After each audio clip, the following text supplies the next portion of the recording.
విజయ్ ప్రసాద్ రెడ్డి గారి మరిన్ని video updates కొరకు మా YouTube channel I for God మినిస్ట్రీస్ని సబ్స్క్రైబ్ చేసుకోండి, బెల్ బటన్ క్లిక్ చేయండి. క్రీస్తు యేసునందు మమ్మల్ని అధికముగా ప్రేమించిన సర్వకృపానిధియగు మా దేవ, సర్వోన్నతుడా, సర్వశక్తిమంతుడా, సర్వాధికారి, సృష్టికర్త, మీ పవిత్ర నామానికి, మీ పరిశుద్ధ నామానికి, మా ప్రభువును, మా ప్రియ రక్షకుడు, మీ ప్రియ కుమారుడైన క్రీస్తు వారి శ్రేష్టమైన అతి పవిత్రమైన నామంలో హృదయపూర్వకంగా కృతజ్ఞతాస్తుతులు చెల్లించుకొంచున్నాం తండ్రి. దయగలిగిన మా దేవ, ఈ యొక్క సదస్సులో భాగంగా మీ యొక్క సేవకులందరినీ ఇక్కడ కూర్చుండబెట్టి తండ్రి, ఆత్మీయ వాతావరణంలో, ఆప్యాయతలో, అనురాగం మధ్య ఒకరినొకరు సహిస్తూ, భరిస్తూ, ప్రేమిస్తూ తండ్రి, మీ కృపలో, కనికరంలో వర్ధిల్లుతూ తండ్రి, విలువైన జ్ఞాన సంగతులు ఉదయకాలం నుండి సాయంకాలం వరకు నేర్చుకుంటూ మీ వాక్యంలో ఎదుగుతున్న ప్రతి బిడ్డ విషయమై మీకు హృదయపూర్వకంగా కృతజ్ఞతాస్తుతులు చెల్లిస్తున్నాను తండ్రి. ప్రభువా, ఈరోజు కూడా మీ యొక్క జ్ఞాన సంగతులు మీ పిల్లలకు వివరించడానికి తండ్రి, మీ పనిలో ఒక సాధనమైనటువంటి నేను కూడా ఈ దినాన మీ మాటలు వివరించడానికి ప్రయత్నపడుతూ ఉండగా జ్ఞానం ఇవ్వండి తండ్రి, వివేకం ఇవ్వండి. మా శక్తి కాదు, మా బలము కాదు ప్రభువా, మీ ఆత్మ సహాయమును మాకు ప్రసాదించండి. వినేవారికి, బోధించే నాకు మీ ఆత్మ సహాయమును అనుగ్రహించి మెండైన జ్ఞానంతో మమ్మల్ని నింపి తండ్రి, మీ పరిశుద్ధ లేఖనాలను చక్కగా మీ పిల్లలకు ఉపదేశించడానికి సహాయం చేయమని ప్రాధేయపడుతున్నాను. కూడి వచ్చిన మీ పిల్లల హృదయాలలో మీ మాటలు 30 60 100 ఫలింపు చేయండి. మీ సన్నిధి కాంతిలో సన్నిధానవర్తులుగా నిలువబెట్టి నడిపించమని క్రీస్తు నామములో ఈ ప్రార్థన మనవులు అడుగుచున్నాం మా కన్న తండ్రి, ఆమెన్. ప్రియమైన దేవుని పిల్లలారా, బైబిలు అనే 3 అక్షరాల పదం, గ్రంథరాజం, ప్రపంచంలో చాలామందికి మత పుస్తకంగా కనబడుతున్నప్పటికీ చరిత్ర తెలిసిన మనకి, బైబిల్ చక్కగా చదివి అర్థం చేసుకుంటున్నటువంటి మనకి అది మత పుస్తకంగా కనబడదు ప్రియులారా.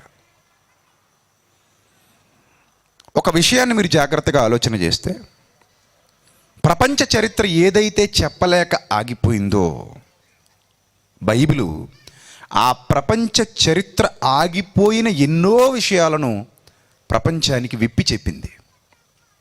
అంటే ఒక ముక్కలో చెప్పాలంటే, చరిత్రకారులకు తెలియని సంగతులు ఎవరికి తెలుసు? బైబిల్కి తెలుసు.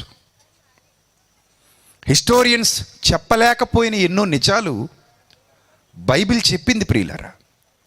అందుకే నమ్మిన వాడికి ఇది ఔషధం, నమ్మని వాడికి ఆయాసం. నమ్మిన వానికి రక్షణ, నమ్మనివాడు భక్షణలోనికి వెళ్ళిపోతాడు. కాబట్టి ఒక విశేషమైన సందర్భాన్ని ఈరోజు నేను మీతో పంచుకుంటాను.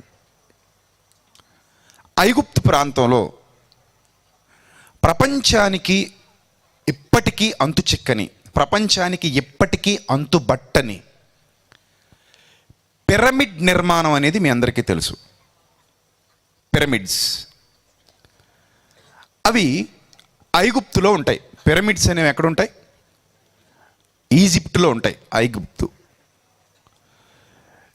ప్రపంచ వింతలలో, ప్రపంచంలో 7 వింతలు ఉన్నాయి అని చెబుతారు, అత్యంత గొప్పవైన వింతలు. ఆ 7 వింతల్లో ఈ ఈజిప్టులో కనబడుతున్నటువంటి పిరమిడ్స్ కూడా ఒక భాగం. ఇక్కడ మరొక విషయాన్ని చెప్పాలి. ప్రపంచానికి సంస్కృతి నేర్పించింది, సంప్రదాయాలు నేర్పించింది మనమే. మనకి పరాయి మతాలు వద్దు, మన మతం ఏదో గొప్పది అని చెప్తున్న వాళ్ళు చాలామంది మనకు కనబడుతూ ఉంటారు. అందరూ కాదండి, కొందరు మతోన్మాదులు. వాళ్ళకి తెలియని విషయం ఏంటంటే, పిరమిడ్ నిర్మాణాన్ని అర్థం చేసుకున్న వాళ్ళు, మన వాళ్ళు, అక్కడి నుంచి ఇక్కడికి దాన్ని దిగుమతి చేసుకున్నారు. ధ్యాన కేంద్రాలు చాలా మనకు కనబడుతూ ఉంటాయి, మీకు తెలిసే ఉంటుంది. రాజమండ్రిలో కూడా ధ్యాన కేంద్రాలు ఉన్నాయి. సిటీఆర్ఐ దగ్గర ఒకటి ధ్యాన కేంద్రం ఉంటుంది, ఇంకా చాలా చోట్ల ఉన్నాయి. ఈ ధ్యాన కేంద్రాల్లో పిరమిడ్ నిర్మాణాన్ని జరిగిస్తారు. అతిపెద్ద పిరమిడ్ నిర్మాణాలు మాకు తెలిసి మా ఏరియాలో మావిడాడ అనే ఒక ప్రాంతం ఉంది. అక్కడ కూడా ఈ పిరమిడ్ నిర్మాణం జరిగించారని విన్నాను. నేనైతే చూడలేదు, కానీ ఎవరో చెప్తే విన్నాను. సో ఇలాంటి ఎన్నో ప్రాంతాలలో పిరమిడ్స్ అనేవి నిలబెడుతున్నారు. అవి విశ్వశక్తిని గ్రహిస్తాయి, విశ్వం నుండి వచ్చేటువంటి శక్తిని అవి గ్రహిస్తాయి. ఆ ఆకారంలో వాటిని తయారు చేయటం వలన అవి నేరుగా విశ్వం నుంచి వచ్చేటువంటి శక్తిని గ్రహించగలిగే సామర్థ్యం కలిగి ఉంటాయి. వాటికి అంత గ్రావిటీ ఉంటుంది, వాటికి అంత పవర్ ఉంటుంది అని చెబుతూ చాలామంది ఆ ధ్యాన కేంద్రాల పైన ఆ పిరమిడ్స్ని ఏర్పాటు చేసుకోవడం, ఆ పిరమిడ్స్ క్రింద ధ్యానం చేయడం, ఇవన్నీ మనం చూస్తూ ఉన్నాం. కానీ ప్రియులరా, వీళ్ళకి ఇంకా ఈ టెక్నాలజీ తెలియక మునుపు మన మన మన మన ఏవైతే మతోన్మాదులు గొప్పగా చెబుతున్నారో వాళ్ళకి టెక్నాలజీ తెలియక మునుపే ఈజిప్ట్లో పిరమిడ్ నిర్మాణం అనేది జరిగింది. ఎప్పుడో పూర్వం వేల సంవత్సరాల క్రిందటి మాట నేను చెప్తున్నాను. అప్పుడే జరిగింది పిరమిడ్ నిర్మాణం. ఈ పిరమిడ్ నిర్మాణం జరిగించిన వారు ఎవరు అని అంటే, మీరు దైవ గ్రంథాన్ని పరిశీలన చేస్తే, ఈ చరిత్ర గ్రంథాన్ని పరిశీలన చేస్తే నిర్గమకాండము అనే ఒక కాండం ఉంది మనకి. పంచకాండాల్లో ఒక కాండం నిర్గమకాండం. దీన్నే హీబ్రూలో అయితే తోరా అని పిలుస్తారు. ఇది భక్తుడు, దైవజనుడు, ప్రవక్త అయినటువంటి దేవుని ఇల్లంతటిలో నమ్మకమైన వాడిగా పిలువబడినటువంటి మోషే గారి ద్వారా వ్రాయబడినటువంటి పుస్తకాలలో ఒక పుస్తకం నిర్గమ కాండము. నిర్గమము అంటే విడుదల అని అర్థం. నిర్గమము అంటే అర్థం ఏంటి? విడుదల. ఇశ్రాయేలీలు ఐగుప్తు బానిసత్వం నుంచి విడుదల పొందిన సమయాన్ని నిర్దేశించి అక్కడ నుంచి ప్రారంభమైన, అంటే ఆ సంగతులకు మూలంగా, ఆ సంగతులను ఆధారం చేసుకుని ఆ ప్రారంభమైన పుస్తకం కనుక దీనికి నిర్గమకాండము అని పేరు వచ్చింది. విడుదల పొందినటువంటి సమయము అని అర్థం. ప్రియులారా, ఇశ్రాయేలీలు విడుదల పొందారు. ఆ నిర్గమకాండంలో ఒక విషయాన్ని మనం జాగ్రత్తగా గమనించగలిగితే, యోసేపు నెరుగని కొత్త రాజు ఐగుప్తుని ఏలడం ప్రారంభిస్తాడు. 8వ వచనంలో, నిర్గమకాండం 1వ అధ్యాయం 8వ వచనంలో యోసేపు అనే చక్రవర్తి మీ అందరికీ తెలుసు. అంటే చక్రవర్తి కాదు, పరిపాలన చక్రవర్తిగా అతను లేడు, కానీ వాస్తవానికి అతనే చక్రవర్తి స్థానంలో ఉన్నాడనమాట. దేవుని దృష్టిలో అతనే చక్రవర్తి. రాజు డమ్మీ క్యాండిడేట్. అంటే మన సోనియా గాంధీ, మన్మోహన్ గారు లాగా అనమాట. మన్మోహన్ సింగ్ గారు సోనియా గాంధీ లాగా. ఏం చేయాలన్నా మన్మోహన్ గారు చేయరు. ఎవరు చేస్తారు? ఎవరు చెప్తే చేస్తారు? సోనియా గాంధీ గారు చెప్తే చేస్తారు. ఇదివరకు ప్రభుత్వం, ఇప్పుడు కాదు. ఇప్పుడు అంతా టీ గ్లాసే కదా. ఏమండి? అలా ఈ యోసేపు జ్ఞానవంతుడిగా ప్రభుత్వాన్ని నడిపించాడు. ఆ క్రింద ఫరో చక్రవర్తులు ఉన్నారు. కొన్నాళ్ళకి యోసేపు చచ్చిపోయాడు. యోసేపుని ఎరుగని కొత్త రాజు ఐగుప్తుని ఏలడం ప్రారంభించాడు. చాలా సంవత్సరాలు అయిపోయింది. అప్పటికే చాలా సంవత్సరాలు అయిపోయింది. అతడు తన జనులతో ఇట్లనెను, ఇదిగో ఇశ్రాయేలు సంతతి నీ జనం మనకంటే విస్తారంగా బలిష్టంగా ఉన్నారు. వారు విస్తరింపకుండానట్లు మనము వారి ఎడల యుక్తిగా జరిగించుదుము రండి. లేని ఎడల యుద్ధము కలుగునప్పుడు కూడా మన శత్రువులతో చేరి మనకు విరోధంగా యుద్ధం చేసి ఈ దేశంలో నుండి వెళ్ళిపోదురేమో అనను. కాబట్టి వారి మీద పెట్టిన భారాల్లో వారిని శ్రమ పెట్టుటకు వెట్టి పనులు చేయించే అధికారులను వారి మీద నియమింపగా వారు ఫరో కొరకు ధాన్యాదులు నిలువ చేయు పీతోము, రామశేషను పట్టణాలను కట్టిరి. అయినను వారు ఐగుప్తీయులు వారిని శ్రమ పెట్టిన కొలది వారు విస్తరించి ప్రబలిరి గనుక ఇశ్రాయేలీల ఎడల అసహ్యపడిరి. ఆ తర్వాత వారు ఇశ్రాయేలు చేత 14వ వచనం, వారు ఇశ్రాయేలు చేత చేయించుకునిన ప్రతి పనియు కఠినముగా ఉండెను. వారు జిగటమంటి పనిలోను, ఇటుకల పనిలోను, పొలములో చేయు ప్రతి పనిలోనూ కఠిన సేవ చేయించి వారి ప్రాణములను విసిగించిరి. చూసారా? ఈ ఇశ్రాయేలీలు ఆ ప్రాంతంలో ఫరో క్రింద బ్రతుకుతున్నప్పుడు వాళ్ళ చేత కొన్ని పట్టణాలను కట్టించాడు. ఇశ్రాయేలీలు ఐగుప్తులో నివసిస్తున్న టైంలోనే పిరమిడ్ల నిర్మాణం అనేది జరిగింది. ఈ పిరమిడ్ల నిర్మాణం వెనుకున్నది మీరు అనుకుంటున్నట్టుగా ఈజిప్షియన్స్ కాదు. పిరమిడ్ల నిర్మాణం వెనక ఉన్నది ఇజ్రాయేలీలు. వాళ్ళకి జ్ఞానం ఎక్కడిది అని అంటే, పిరమిడ్ల గురించి మాట్లాడుకోవాలి అంటే వాటి క్రింద భద్రపరచబడినటువంటి మమ్మీల గురించి మాట్లాడుకోవాలి. పిరమిడ్స్ క్రింద మమ్మీస్ ఉన్నాయి. ఒకసారి మీరు స్క్రీన్ మీద ఆ పిరమిడ్స్ చూడొచ్చు. ఆ పిరమిడ్స్ ఎలా ఉంటాయో, ఈజిప్ట్లో ఉన్నటువంటి పిరమిడ్స్, ఇజ్రాయేలీలు కట్టినటువంటి ఆ పిరమిడ్స్ ఎలా ఉంటాయో మీరు స్క్రీన్ మీద చూడొచ్చు. అవే పిరమిడ్స్ ఇశ్రాయేలీలు కట్టినటువంటి పిరమిడ్స్ ఈజిప్ట్లో. వందల వేల సంవత్సరాల చరిత్ర ఉంది వాటికి. ఈ పిరమిడ్స్ క్రింద ఆనాటి కాలంలో ఉన్నటువంటి ఫరోలు చనిపోయారు కదా, ఫరోలు పిల్లలు, ఫరోలు చాలామంది చనిపోయారు కదా. వాళ్ళు చనిపోయినప్పుడు ఆ శవాల్ని సుగంధ ద్రవ్యాలతో భద్రపరిచి అవి పాడుగాకుండా ఉండడానికి ఈ పిరమిడ్ల క్రింద వాటిని భద్రపరిచేవారన్నమాట. అంటే ఈ పిరమిడ్ అనేది విశ్వశక్తిని గ్రహిస్తుంది. ఇలా కన్స్ట్రక్షన్ చేయటం వలన, ఈ విధంగా నిర్మాణం చేయటం వలన అందులో ఉన్న వస్తువు లేదా అందులో ఉన్నటువంటి పదార్థం తొందరగా పాడుగాకుండా ఉంటుంది అన్న విషయాన్ని గుర్తెరిగిన ఇంజనీరింగ్ వ్యవస్థ ఆ రోజుల్లో ఉంది. ఇంజనీరింగ్ వ్యవస్థ, ఇంజనీరింగ్ టెక్నాలజీ ఈ రోజుల్లోది కాదు, అది ఆ రోజుల్లోనే ఆ టెక్నాలజీ ఉంది. మరి ఈ టెక్నాలజీలో ముఖ్యమైనది శవాల్ని భద్రపరిచేటువంటి విధానం. శవాల్ని భద్రపరచటం, ఆ శవాల్ని ప్రిజర్వ్ చేయడం, పాడుగాకుండా ఉంచటం. ఈ శవాల్ని భద్రపరిచే విధానం ఐగుప్తీయులకు తెలిసినంతగా మరి ఎవ్వరికీ తెలియదు ప్రపంచంలో. ఇప్పుడంటే లేటెస్ట్ టెక్నాలజీ వచ్చేసింది కాబట్టి ఇప్పుడు శవాలు పాడైపోకుండా భద్రపరుస్తున్నారు కెమికల్స్తో. మరి పూర్వకాలంలో కెమికల్స్ ఉన్నాయా? పూర్వకాలంలో అంత టెక్నాలజీ ఉందా? ప్రపంచంలో ఏ దేశం దగ్గర లేదు, కానీ ఈజిప్ట్లో ఉంది.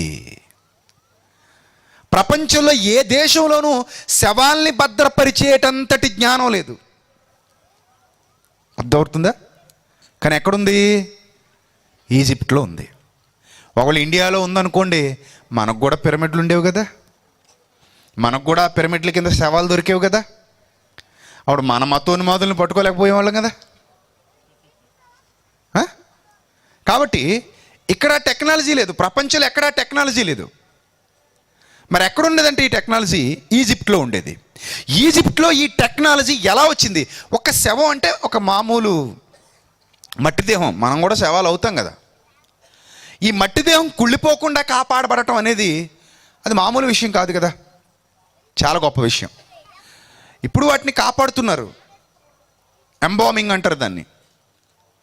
ఎంబామింగ్ అనే ప్రక్రియ ద్వారా ఇప్పుడు దాన్ని కాపాడుతున్నారు. కానీ పూర్వకాలంలో ఈ ప్రక్రియ లేదు.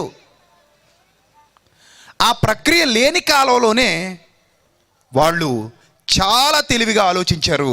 మరి అంత తెలివితేటలు ఎక్కడి నుంచి వచ్చాయి? ఎవరిచ్చారు? అసలు ఆ జ్ఞానం ఎవరిది? అదేమైనా టీం వర్కా, లేకపోతే దాని వెనక ఒకడే ఉన్నాడా? ఒకవేళ ఉంటే ఆ ఒకడెవడు? ఎవడి ద్వారా ఇంత జ్ఞానం ప్రపంచం తెలుసుకోగలిగింది? ఆ ఎంబామింగ్ అనే ప్రక్రియ ఎక్కడిది అసలు అది అనేది మనం ఆలోచన చేస్తే, ప్రియమైన దేవుని ప్రజలారా, దైవ గ్రంథంలో దీనికి సంబంధించినటువంటి ఎన్నో విషయాలు పొందుపరచబడ్డాయి. ముఖ్యంగా మీకు ఇప్పుడు వీడియో చూపిస్తాను నేను.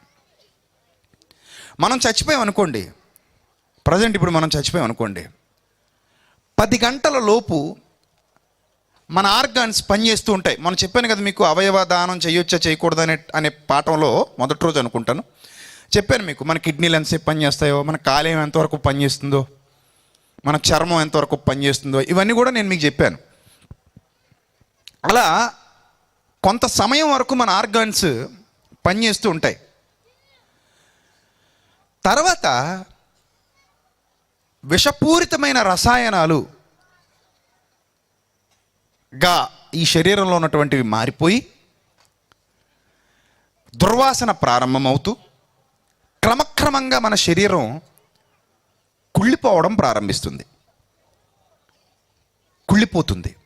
1 రోజు 2 రోజులు 3 రోజులు గడిచేసరికి శరీరం మొత్తం కుళ్ళిపోయి విపరీతమైన దుర్వాసన వచ్చి ఆ బాధ కూడా భరించడం, ఆ వాసన కూడా భరించడం చాలా కష్టంగా ఉంటుంది. దగ్గరున్న వీళ్ళు ఈ కుళ్ళిపోకుండా ఎలా కాపాడాలి అని అప్పుడే తెలుసుకొని శవాలకి సుగంధ ద్రవ్యాలు పూసేసి ఆ పిరమిడ్లో సమాధులు పెట్టేసేవారు. అలా పెట్టేసిన తర్వాత ఎన్ని సంవత్సరాలు అయిపోయినా సరే శవం ఎండిపోతుందే తప్ప కుళ్ళిపోదు. ఇది విచిత్రం. అదే మనం అనుకోండి, ఈ లేటెస్ట్ టెక్నాలజీలో డబ్బులు ఖర్చు పెట్టి మనం చేయించుకుంటే ఓకే, కానీ చేయించుకోలేదు అనుకోండి, ఆ రసాయనాల్లో మన శవాన్ని పెడితే ఓకే, కొంత ఉంటాం చాలా కాలం. కానీ అలా కాదనుకోండి, మనం ఖచ్చితంగా ఏమైపోతాం, మట్టిలో మట్టిగా కలిసిపోతాం. కానీ అక్కడ మట్టిలో మట్టిగా కలవరు, అలానే ఎండిపోరు, అంటే అస్థిపంజరంగా అయిపోరు, చర్మం కనబడకుండా పోదు, ఉంటుంది. లేటెస్ట్గా ఈజిప్టులో జరిపినటువంటి తవ్వకాలలో ఒక శవం బయటకు పడింది. ఒకటేంటి, చాలా శవాలు బయటపడ్డాయి. అవి ఎలా ఉన్నాయో చూస్తే మీరు ఆశ్చర్యపోతారు. ఏంటంటే బాబు, వీళ్ళకి ఇంత టెక్నాలజీ ఎక్కడి నుంచి వచ్చింది? ఇంత టెక్నాలజీ ఆ రోజుల్లో ఇంత జ్ఞానం ఎక్కడిది? ఎక్కడ సంపాదించారు ఇంత జ్ఞానాన్ని ఆ రోజుల్లో అని మీరందరూ తప్పక ఆశ్చర్యపోవాల్సినటువంటి పరిస్థితి ఉంటుంది. ఒక్కసారి మీరందరూ స్క్రీన్ మీద ఆ ఈజిప్టు కాలంలో చనిపోయినటువంటి శవం, ఆ ఈజిప్టు కాలంలో చనిపోయినటువంటి ఆ శవం, ఆ శవాన్ని భద్రపరిచిన విధానం ఈ మధ్య కాలంలో అది బయటపడింది. ఒకసారి మీరు దాన్ని స్క్రీన్ మీద చూడండి ప్రియులారా. ఆ తవ్వకాల్లో బయటికి తీసినటువంటి శవాలు అవన్నీ ఐగుప్తీయులు, అంటే ఇశ్రాయేలీయులు చెరలో ఉన్నప్పుడు ఐగుప్తీయులు చనిపోయారు కదా, ఆ చనిపోయినటువంటి ఐగుప్తీయుల యొక్క శవాలు అవి. ఎన్నాళ్ళు అవుద్ది సుమారుగా నేటికి? సుమారు ఒక 4,000, 4,500 అలా వెనక్కి వెళ్ళిపోవాలి. చాలా కాలం క్రిందటి సమాచారం, అంటే ఇంచుమించు ఒక 3,800, 4,000 సంవత్సరాల కాలం అనుకోండి అప్రాక్సిమేట్లీ నేటికి. అప్పటి నుండి ఇప్పటి వరకు ఉన్నటువంటి శవాలు మీరు చూస్తున్నారు. మనం ఎంతసేపు ఉంటామని చెప్పాను? మనం అనుకున్నట్టే, మనం ఎప్పుడు అనే మాట మీరు చెప్పాలి. ఇప్పుడు మనం ఎప్పుడు ఏమంటాం? ఈరోజు చేస్తే రేపటికి 2 అంటాం కదా, ఆ 2కే మనం పండిపోయి ముగ్గిపోయి వాసన వచ్చేస్తుంటాం, కంపు కొట్టేస్తుంటాం అనమాట. ఇప్పుడున్న ఫెయిర్ అండ్ లవ్లీ సొంపు ఉండదు, అప్పుడు అంతా కంపే. మనమైతే ఇది మామూలుగా చనిపోతే మామూలుగా కప్పెట్టేస్తే. కానీ ఇన్ని వేల సంవత్సరాలైనా కూడా వాళ్ళ శరీరం ఏమాత్రం పాడవలేదు. అది అలా ఉంది చూసారా, ఆకారం కనబడుతుంది. అది వెంట్రుకలు కూడా మీకు కనబడతాయి. ఒక్కో శవానికైతే వెంట్రుకలు కూడా ఉంటాయి. ఏమండి, వాళ్ళకి ఎక్కడదండి ఇంత టెక్నాలజీ? ఎక్కడదండి ఇంత జ్ఞానం?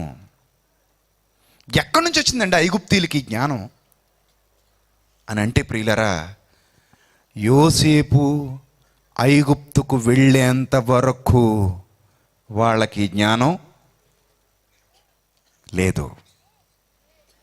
సగర్వంగా బైబిల్ చేత్తో పట్టుకొని ధైర్యంగా ఈ ప్రపంచానికి చెప్పండి, ఈజిప్ట్ నాగరికతను ఓ మలుపు తిప్పిన యోధుడున్నాడు, అతడే యోసేపు. దేవునికి ఇష్టుడు, ఫలించడి కొమ్మ. దేవునికి అత్యంత ప్రీతిపాత్రమైన జీవితాన్ని జీవించినవాడు. ఇక్కడ ఇంకో విషయాన్ని మీకు జ్ఞాపకం చేయాలి. వ్యక్తిగత సమర్పణ అనే విషయానికి వస్తే, వ్యక్తిగత సమర్పణ అనే విషయానికి వస్తే తనను తాను సంపూర్ణంగా దేవునికి సమర్పించుకున్నటువంటి ఒక ఉన్నతమైన వ్యక్తిత్వం కలిగిన వాడు ఎవరు? యోసేపు. ఒక ఉన్నతమైన వ్యక్తిత్వం కలిగిన వాడు. అలాంటి ఉన్నతమైన వ్యక్తిత్వం కలిగినటువంటి యోసేపు దేవుని యొక్క ఆశీర్వాదాలు ఎన్నో పొందుకున్నాడు. ఒకటి రెండు కాదు. ఓర్పు ఎక్కువ, అతనికి సహనం ఎక్కువ. అసలు అతనుకున్నన్ని మంచి క్వాలిటీస్ ఎవరికి ఉండవేమో. అంత మంచి క్వాలిటీస్ కలిగినటువంటి వ్యక్తి యోసేపు. బానిసగా అమ్మబడ్డాడు అన్నల ద్వారా. ఐగుప్తులోకి అడుగు పెట్టాడు. జ్ఞానవంతుడు, తెలివైన వాడు. దేవుడిస్తున్న జ్ఞానం అమోఘం, అపూర్వం. నిజంగా ఒకటి గుర్తుపెట్టుకోండి, మీరు దేవునికి విధేయులైతే మీకు జ్ఞానం ఇస్తూనే ఉంటాడు, ఆపడు. మీరు నిజంగా దేవునికి విధేయులైతే, ఆయన మనసును మీరు గెలుచుకోగలిగితే, నా కుమారుడు నమ్మకస్తుడు అన్న ఆలోచన నీ తండ్రికి కలిగితే నీ విషయంలో నిన్ను అసలు ఏమాత్రం తగ్గించడు. ఆయన నిన్ను హెచ్చిస్తూనే ఉంటాడు, నిన్ను గొప్ప చేస్తూనే ఉంటాడు, నిన్ను వాడుకుంటూనే ఉంటాడు, నిన్ను బలపరుస్తూనే ఉంటాడు, నిన్ను స్థిరపరుస్తూనే ఉంటాడు, నిన్ను తప్పిస్తూనే ఉంటాడు, నిన్ను కాపాడుకుంటూనే ఉంటాడు, నిన్ను ప్రేమిస్తూనే ఉంటాడు. యోసేపు జీవితాన్ని మనం చూస్తుంటే మనకు అర్థమవుతుంది, చాలా ఎక్కువ దేవునితో మంచి సంబంధం కలిగినటువంటి వాడిగా యోసేపు గారు మనకు కనబడతారు ప్రియులారా. ఆ జ్ఞానం ఎవరిదో కాదు, యోసేపుదే. యోసేపుకు తెలిసిన జ్ఞానమే ఐగుప్తీయులకు నేర్పించాడు. ఎలా యోసేపుకి జ్ఞానం తెలిసింది అని అంటే ప్రియులరా, మీకు ఇక్కడ ఒక విషయాన్ని నేను చెప్పాలి. యోసేపుకి జ్ఞానం ఎలా తెలిసిందో ఒక్కసారి మీరు ఆదికాండం, యోసేపు ఎంత టాలెంటెడ్ పర్సనో, దేవుడు ఎంత జ్ఞానం అతనికి ఇచ్చాడో మీరు ఒక్కసారి చూడగలిగితే ప్రియులరా, ఆదికాండంలో ఒక విశేషమైన సందర్భం రాయబడింది. ఒక విశేషమైన సందర్భం. ఆ ఐగుప్తు సింహాసనాన్ని పరిపాలిస్తున్న ఫరో ఒక కలగంటాడు. ఆ కళ భావాన్ని ఎవ్వరూ చెప్పలేకపోతారు. ఎవ్వరూ చెప్పలేకపోయినప్పుడు ఆ చెరసాలలో నుంచి విడుదల పొందినవాడు ఈ ఫరోకి గిన్నెందిస్తూ ఏం చెప్తాడంటే, అయ్యా, నేను అక్కడ ఉన్నప్పుడు, జైల్లో ఉన్నప్పుడు ఒక మనిషిని కనుగొన్నాను. ఆ కనుగొన్నవాడు చాలా తెలివైనవాడు, వివేకం కలిగినవాడు. కాబట్టి ఇతడు నీకు చెప్పగలడు, అతన్ని నువ్వు పిలిపించుకో, అతను నీకు జ్ఞానం చెప్తాడు, అంటే నీ కళకి భావం చెప్తాడు అని అన్నప్పుడు ఆ ఫరో యోసేపుని రప్పించుకుంటాడు. అప్పుడు ఈ యోసేపు చెప్పినటువంటి జ్ఞానం ఏంటో, అతనికి వచ్చిన కళ ఏంటో మీ అందరికీ తెలుసు. అదంతా కూడా 41వ అధ్యాయంలో కనబడుద్ది. 41వ అధ్యాయంలో కనబడుద్ది. ఏమండి, ఇతనికి వచ్చిన కళ ఏంటంటే, బలిసినవి, చూపుకు అందమైనవి 7 ఆవులు ఏటిలో నుంచి వస్తాయి, జమ్ములో మేస్తుంటాయి. నీరసమైన వికారంగా ఉన్నటువంటి చిక్కుపోయిన మరి 7 ఆవులు వాటి తర్వాత వస్తాయి. వీటంత వికారమైన ఐగుప్తు దేశం ముందు ఎక్కడ కనబడవు. చిక్కిపోయి వికారంగా ఉన్నటువంటి ఆవులు బలిసిన ఆవులు తినేస్తాయి. ఇది అతనికి వచ్చినటువంటి కళ. ఏమండి, చిక్కుపోయి వికారంగా ఉన్న ఆవులు ఎవరిని తినేస్తాయి? బలిసిన ఆవులు తినేస్తాయి. ఈ కళ వచ్చిన తర్వాత నుంచి పిచ్చోడు అయిపోతాడు ఈ ఫరో. కళ ఎవరు పంపించారు ఇంతకీ? అది అక్కడికి వెళ్ళిపోండి మీరు. దేవుడు. ఈ కళ రావడానికి కారణం దేవుడు. మొత్తం ప్రాసెస్ అంతా అయిందే. దాని వెనక ఇంకా పెద్ద కారణం ఉంది, అది చెప్తాను మీకు. జాగ్రత్తగా వినండి. ఈ ఆవులు ఈ తినేయడం, ఈ బలహీనంగా ఉన్నవి బలమైన వాటిని తినేయడం ఇది చూడగానే ఆ రాజుకి నిద్ర పట్టదు, కంగారు అయిపోతాడు. నా కలభావం చెప్పండి రా బాబు అని అందరిని అడుగుతాడు, ఎవరు చెప్పలేరు. అప్పుడు మనోడు చెప్తాడు, బాబు ఒకడు ఉన్నాడు, రప్పించు చెరసాల్లో నుండి, వాడు చెప్పగలడు. చాలా తెలివైనడు, మామూలుడు కాదు, మహాజ్ఞానవంతుడు. నాకు కూడా తనే చెప్పాడు, నాకు ఇలా జరిగింది, ఇది మా సిచ్యువేషను. తను చెప్పాడు, తను చెప్పాకనే అతను చెప్పినట్టే జరిగింది. మామూలు వ్యక్తి కాదు, ఒకడు దైవజ్ఞానంతో నిండుకుంటే ఇలాగే ఉంటుంది. ఏమండి, అప్పుడు పిలిపించుకున్నాడు, అడుగుతుంటే తను చెప్తున్నాడు చూడండి. 25వ వచనం, 41వ అధ్యాయము 25వ వచనం. అందుకు యోసేపు, ఫరో కనిన కల ఒక్కటే, దేవుడు తాను చేయబోవుచున్నది ఫరోకు తెలియజేసెను. ఎంత సత్సంబంధాలు ఉన్నాయి చూసారండి దేవుడితో. ఎవరికండి? ఫరోకా? యోసేపుకండి. దేవుడితో సత్సంబంధాలు కలిగినటువంటి వ్యక్తి. దేవుడు నీకు తెలియజేశాడు, ఆ 7 మంచి ఆవులు 7 సంవత్సరాలు, ఆ 7 మంచి వెన్నులు 7 సంవత్సరాలు కల ఒక్కటే. వాటి తర్వాత చిక్కిపోయి వికారమై పైకి వచ్చిన 7 ఆవులు 7 సంవత్సరాలు, తూర్పు గాలి చేత చెడిపోయిన 7 వెన్నులు, కరువు గల 7 సంవత్సరాలు. నేను ఫరోతో చెప్పు మాట ఇదే, దేవుడు తాను చేయబోవుచున్నది ఫరోకు చూపించెను.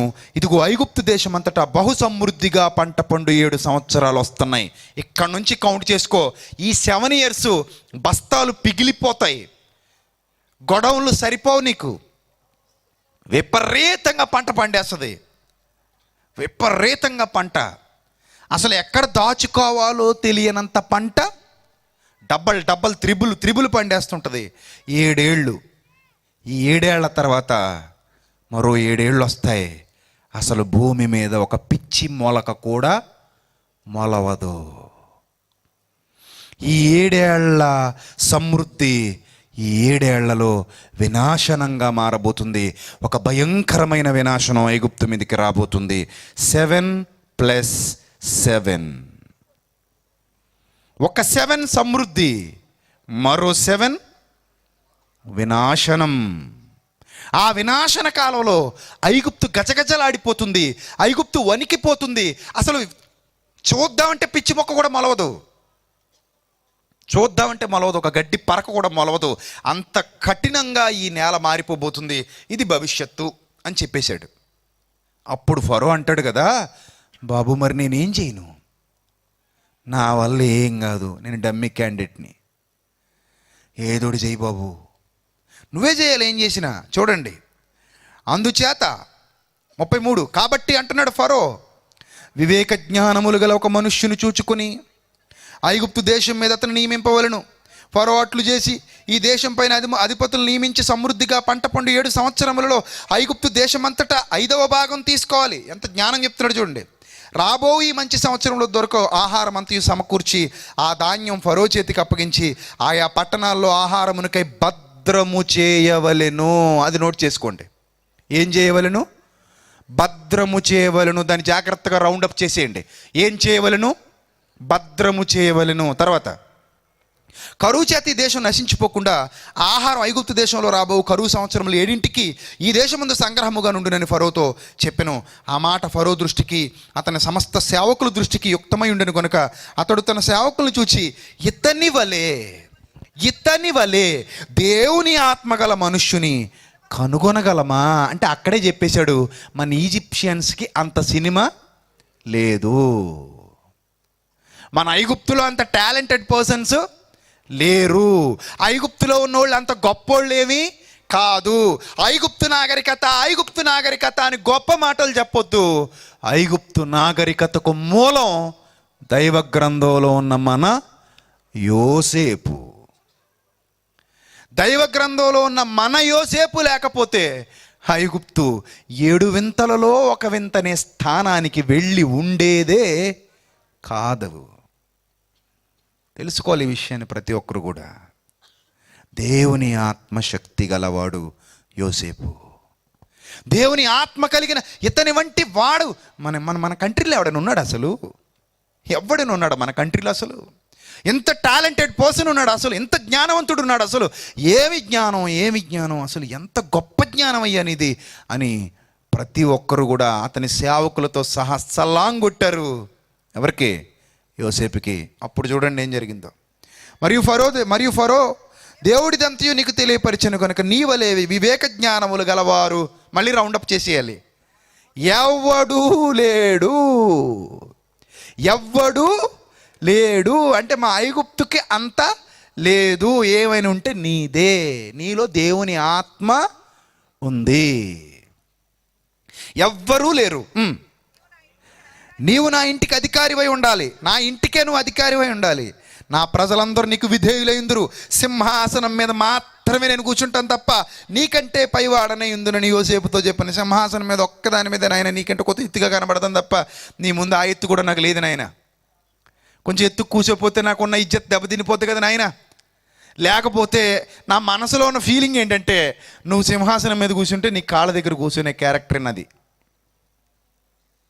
నాకైతే అంత శక్తి లేదు, నేను సింహాసనం వరకు మాత్రమే, నువ్వే పరిపాలన మొత్తం చేయంటే. ఇప్పుడు యోసేపు చక్రవర్తే కదా, చక్రవర్తి స్థానంలోనే ఉన్నాడు. చక్రవర్తి కాని చక్రవర్తి, మొక్కటం లేని మహారాజు. ఆ స్థితికి తీసుకెళ్ళాడండి దేవుడు. గుంటలో ఉన్నోడండి ఎక్కడ తీసుకెళ్ళాడు? గుంటలో ఉన్నవాడిని ఎక్కడ తీసుకెళ్ళాడండి? ఐగుప్తు దేశంలో చక్రవర్తిగా కూర్చోండబెట్టాడు తీసుకెళ్ళి.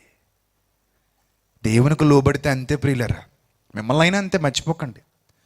పూర్తిగా లోబడిపోయి ఆయనకి, ప్రభువా నా ప్రవర్తన అంతటి యందు నీ అధికారాన్ని ఒప్పుకుంటున్నాను. వ్యక్తిగత సమర్పణ. నా ప్రతి ఈ సెమినార్ మొదలైన దగ్గర నుంచి నా ప్రతి ప్రసంగంలో మీకు గుర్తు చేస్తున్నాను. ఏంటది? వ్యక్తిగత సమర్పణ. అది ఉంటే చాలు ప్రియులారా. నాకు నేనుగా, ప్రభువా సర్వాధికారం నీదే ప్రభువా, నేను ఒప్పుకుంటున్నాను, నీ ఇష్టం ప్రభువా అని ఎప్పుడైతే నిన్ను నువ్వు ఆయనకు అప్పగించుకుంటావో గుంటలో నుండి చక్రవర్తి స్థానానికి తీసుకుని వెళ్ళాడు.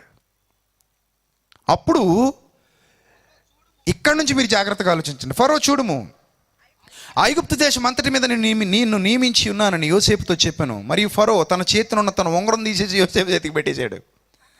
ఉంగరం కూడా తీసి ఎవరికి పెట్టేశాడు? యోసేపుకు పెట్టేశాడు. సన్నపు నార బట్టలు అతనికి తొడిగించాడు. అతని మెడకు బంగారు గొలుసేశాడు. తన రెండవ రథం అతనికి ఎక్కించేశాడు. 2 రథాలు ఉన్నాయి అతనికి. బాబు ఒకటి నేను వాడుకుంటాను, మరి బాగోదు కదా, పొత్తిగా రాజుని కదా, 2 నీకు ఇచ్చేస్తే మరి నన్ను చీపుగా చూస్తారు కదా. ఆ గౌరవం మాత్రం నాకు ఉండని బాబు, ఆ రథం కూడా నువ్వే వాడుకో బాబు రెండోది అని 2వ రథం అతనికి ఇచ్చేశాడు. అప్పుడు వందనం చేయుడని అతని ముందర జనులు కేకలు వేసిరి. అట్లు ఐగుప్తు దేశం అంతటి మీద అతనిని నియమించును.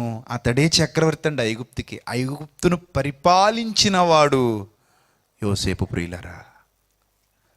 జస్ట్ డమ్మీ క్యాండిడేట్ ఉన్నాడంతే అక్కడ. పరిపాలన, నిజమైన పరిపాలకుడుగా మారిపోయాడు. ఐగుప్తును పరిపాలిస్తున్నాడు యోసేపు. అప్పుడు ఫరో యోసేపుతో, ఫరోను నేనే, అయినను నీ సెలవు లేక ఐగుప్తు దేశం అంతటా ఏ మనుష్యుడు తన చెయ్యి ఎత్తకూడదు, కాలు ఎత్తకూడదు అన్నాడు. ఇంకేంటి చెప్పండి? ఇంకేంటి చెప్పండి? ఏ మనుష్యుడు కూడా అన్నట్టు ఏం ఎత్తకూడదట? చెయ్యి ఎత్తకూడదట. చెయ్యి ఎత్తాలంటే ఎవరిని అడిగి ఎత్తాలట? యోసేపు గారిని అడిగి, యోసేపు గారు కొంచెం దొరతపడుతుంది, చెయ్యి ఎత్తుకోమంటారు. యోసేపు గారు కాలు నొప్పిగా ఉంది, ఇలా పైకి ఎత్తుకోమంటారా అని అనాలి. అంత అధికారం ఎవరికి ఇచ్చాడు? యోసేపుకి ఇచ్చాడండి. ఐగుప్తులో ఎవడు కూడా చెయ్యి కానీ కాలు కానీ ఎత్తడు. మరియు ఫరో యోసేపుకు జప్నత్పనేహు అను పేరు పెట్టి అతనికి ఓను యొక్క యాజకుడైన పోతీఫర కుమార్తెకు ఆశీనతనిచ్చి పెండ్లి చేశాడు. అప్పుడు 47వ వచనం నుంచి చూడండి, మనం ఎంటర్ అయిపోతున్నాం సబ్జెక్టులోకి. ఎక్కడి నుంచి మనం ఎంటర్ అయిపోతున్నాం జాగ్రత్తగా చూడండి. సమృద్ధిగా పంట పండిన 7 సంవత్సరాల్లో భూమి బహువిరువుగా పండింది. ఐగుప్తు దేశమందున్న 7 సంవత్సరాల ఆహారం అంతయు అతడు సమకూర్చేశాడు. ఆయా పట్టణాల్లో దాన్ని ఏం చేశాడు? నిలువ చేశాడు. ఏ పట్టణము చుట్టూ నుండి పొలం యొక్క ధాన్యము ఆ పట్టణమందే నిలువ చేశాడు.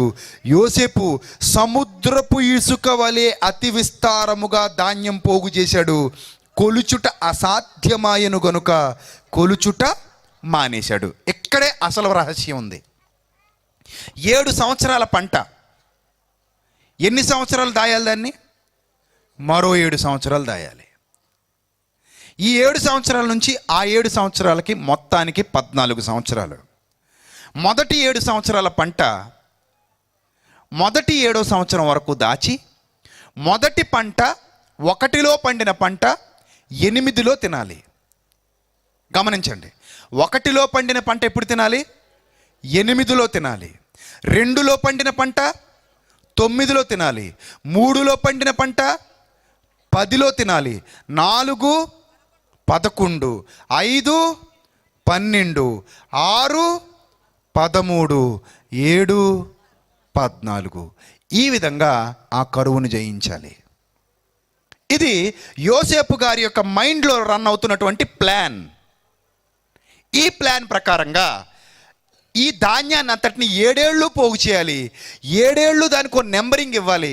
దాని ప్రకారంగా గిడ్డంగులు కట్టించాలి. అది ఏమాత్రం పాడైపోకుండా నిల్వ చేయాలి.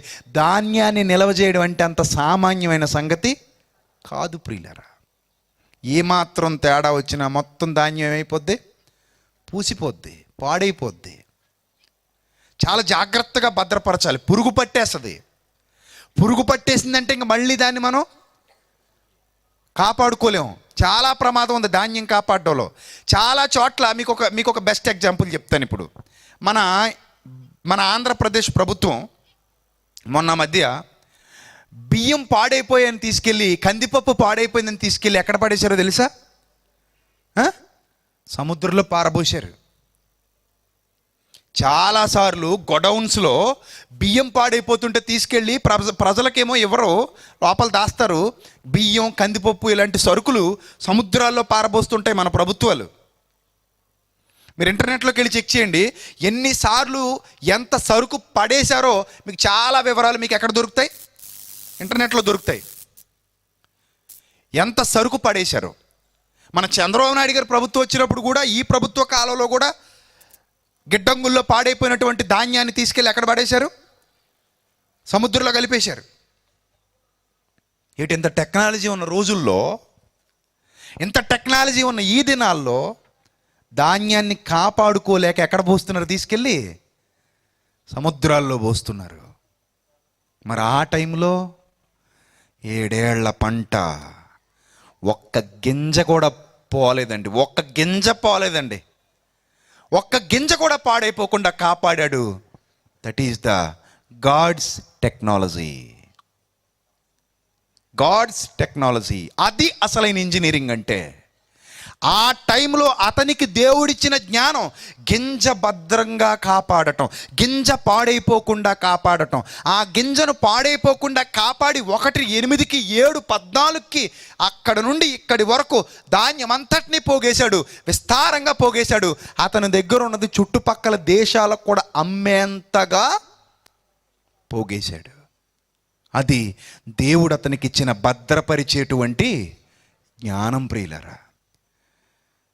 అక్కడ నేర్చుకున్నాడండి ఆ టెక్నాలజీ దేవుని దగ్గర. అక్కడ పట్టేశాడు ఆ టెక్నాలజీ. అప్పుడు అతనికి వచ్చిన ఆలోచన, ధాన్యాన్నే పాడైపోకుండా భద్రపరుస్తున్నాం కదా, ఎంబామింగ్ చేస్తే శవాల్ని కూడా భద్రపరచొచ్చు అన్నమాట. ధాన్యాన్ని భద్రపరుస్తున్నాం కదా, శవాల్ని కూడా భద్రపరచొచ్చు ఇదే టెక్నాలజీ యూజ్ చేసి అన్న ఆలోచన అతనికి ఎప్పుడు పుట్టిందో తెలుసా? ఎప్పుడు పుట్టిందో అది కూడా చూద్దాం ప్రియులారా. ఎప్పుడు పుట్టిందో అది కూడా చూద్దాం. ఆదికాండం 49వ అధ్యాయం 33 నుండి చూడండి జాగ్రత్తగా. యాకోబు తన కుమారులకు ఆజ్ఞాపించుట చాలించి మంచము మీద తన కాళ్ళు ముడుచుకొని ప్రాణము విడిచి తన స్వజనుల యొద్దకు చేర్చబడెను. ఇప్పుడు ఇతడు చనిపోయింది ఎక్కడంటే, యాకోబు చనిపోయింది ఎక్కడంటే ఐగుప్తులో. ఇప్పుడు యాకోబుని ఎక్కడికి తీసుకెళ్ళాలంటే మక్పేలా గుహ, పాలస్తీనాకి తీసుకురావాలి. ఎక్కడికి తీసుకురావాలి? పాలస్తీనాలో ఉన్న మక్పేలా గుహ దగ్గరికి తీసుకురావాలి. ఎందుకంటే అబ్రహాం అక్కడే పాతి పెట్టబడ్డాడు. అబ్రహాము భార్య శారా, ఆమె కూడా అక్కడే పాతి పెట్టబడింది. అసలు వాళ్ళ సమాధుల కోసమే ఆ గుహను అబ్రహాము కొన్నాడు. అర్థమవుతుందా? సో ఇప్పుడు అబ్రహాము మనవడైనటువంటి యాకోబు, అబ్రహాము గారి కుమారుడు ఉన్నాడు ఇస్సాకు సమాధి కూడా ఎక్కడుంది? మక్పేలా గుహలో ఉంది. ఇస్సాకు భార్య అయినా ఎవరండి? ఇస్సాకు భార్య శారా అంటున్నారేమో అని, రెబ్కా, ఆమె సమాధి కూడా ఎక్కడుంది? మక్పేలా గుహలోనే ఉంది. ఇప్పుడు ఇదే మక్పేలా గుహలోనికి ఎవరిని తీసుకెళ్ళాలి? యాకోబుని తీసుకెళ్ళాలి. ఇది యాకోబు గారి రిక్వెస్ట్. బాబు నన్ను ఇక్కడ పాతి పెట్టేకండి, నన్ను కూడా అక్కడికి తీసుకెళ్ళిపోండి. పితరులు అందరూ ఎక్కడున్నారో నన్ను కూడా అక్కడే పెట్టేయండి. సో ఇప్పుడు యాకోబు చచ్చిపోయాడు. ఈజిప్టు నుంచి పాలస్తీనాకు వెళ్ళటానికి కొన్ని రోజుల సమయం పడుతుంది. అంత ఈజీగా వెళ్ళిపోలేం కదా, పక్క దేశాలు. కానీ అక్కడి నుంచి ఇక్కడికి వెళ్ళటానికి చాలా సమయం పడుతుంది. ఆ రోజుల్లో కార్లు లేవు, విమానాలు లేవు. ఏమండి?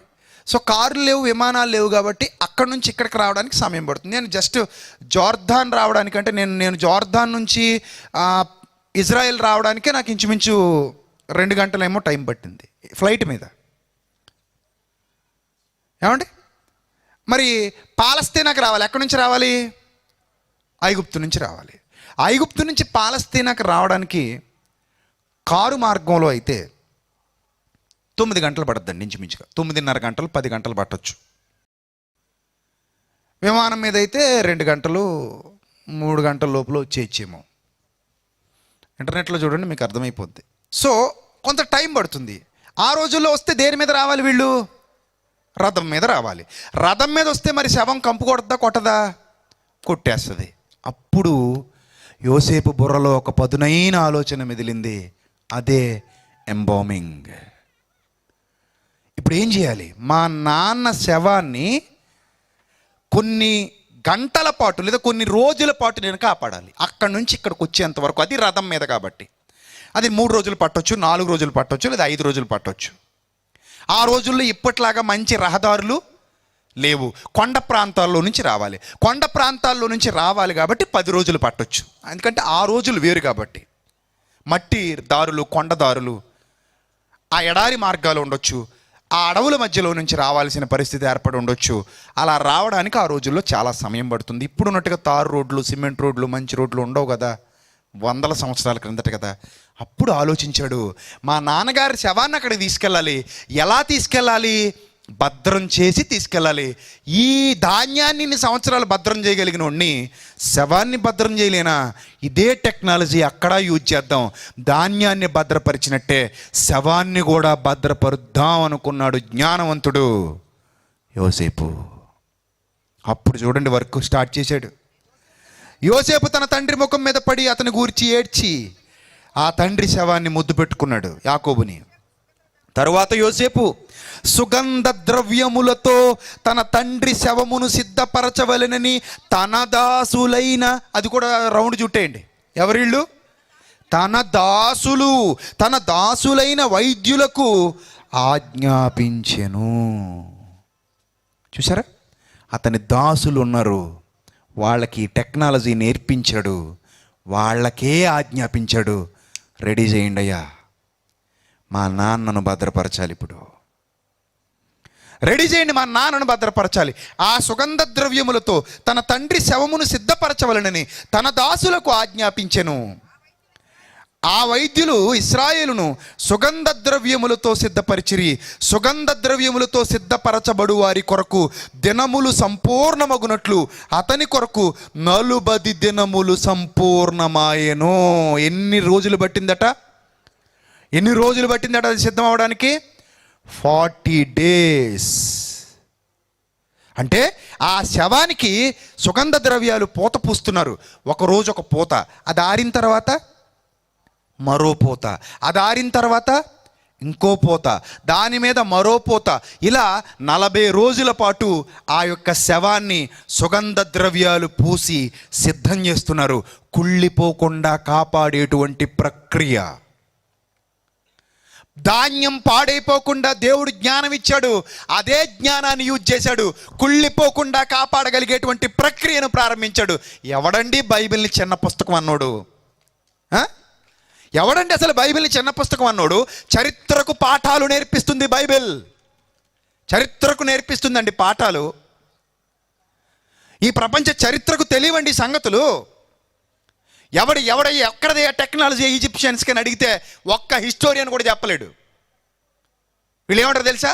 అమ్మో పిరమిడ్లు అద్భుతం, పిరమిడ్ లోపల శవాలు అద్భుతం, ఆ పిరమిడ్ ఎలా కట్టారో ఇప్పటికీ తెలీదు, శవాలు ఎలా భద్రపరిచారో మాకు ఎప్పటికీ తెలియదని చేతులు పైకెత్తేస్తారు వీళ్ళందరూ. కానీ అదే బైబిల్ దగ్గరకు వచ్చి అడిగితే బైబిల్ చెబుతుంది, దేవుని ఆత్మ, పరిశుద్ధాత్మ శక్తి కలిగినటువంటి ఒకడున్నాడు. ఆ ఒక్కడే యోసేపు, అతడే దీనికి మూలం, దాని వెనకున్నది దేవుడు అని బైబిల్ చెబుతుంది. ప్రియులారా, చరిత్రను విప్పి చెబుతుంది. అందుకే అంటాను గ్రంథరాజం అని. గ్రంథరాజం, ది బైబిల్ సిద్ధపరిచాడు. సిద్ధపరిచి 40 days పట్టింది. 40 days తర్వాత అతను గూర్చి ఐగుప్తీయులు 70 దినములు అంగలార్చిరి.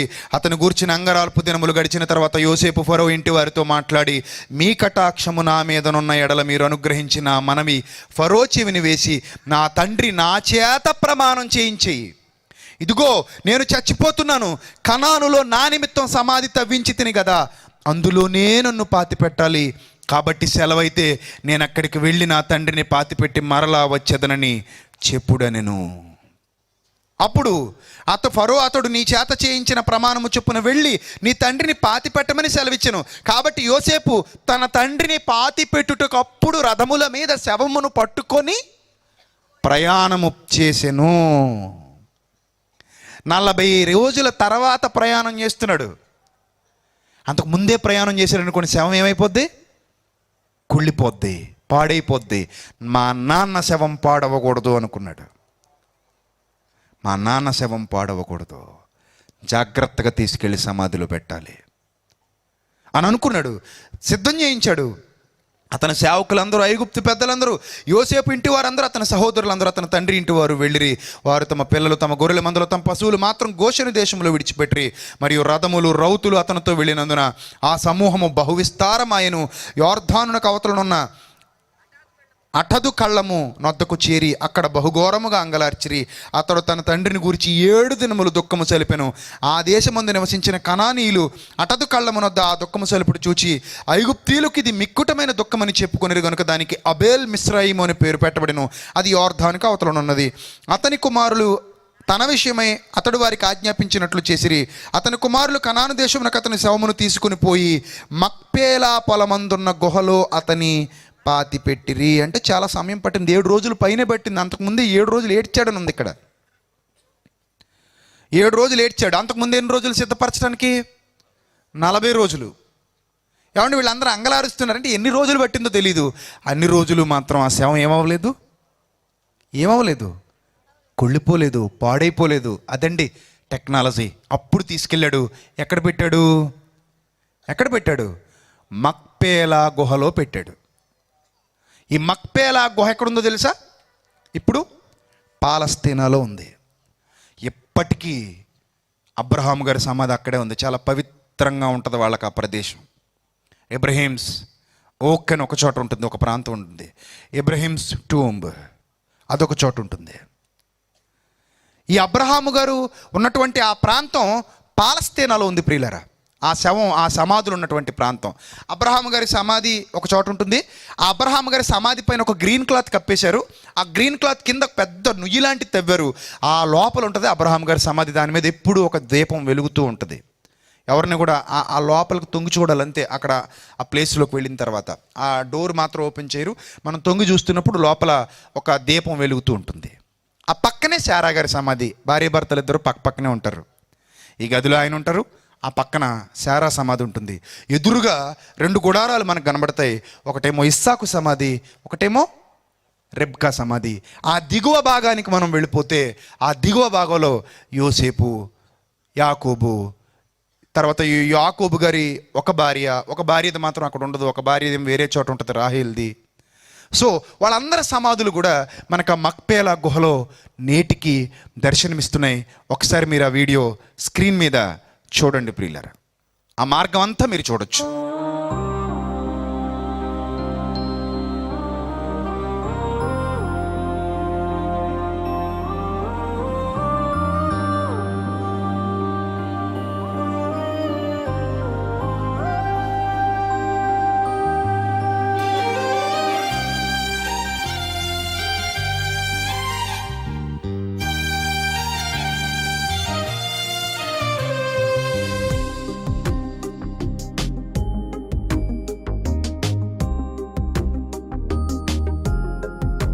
అది నేను కారులో వెళ్ళినటువంటి మార్గం.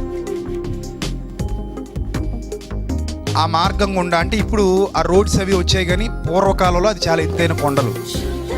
ఆ ఎత్తైన కొండల క్రింద ఆ గుహ ఉంటుంది. చాలా టౌన్కి వెళ్ళాలన్నమాట. ఇదంతా అయిపోయిన తర్వాత ఒక టౌన్కి వెళ్తామన్నమాట. ఆ టౌన్లో ఆ యొక్క గుహ ఉంటుంది. సో అక్కడ వరకు మనం కారులో ప్రయాణం చేసుకుంటూ వెళ్ళాలి.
అబ్రహాము గారి సమాధి ఉన్న ప్రాంతంలో మనం ఉన్నాం.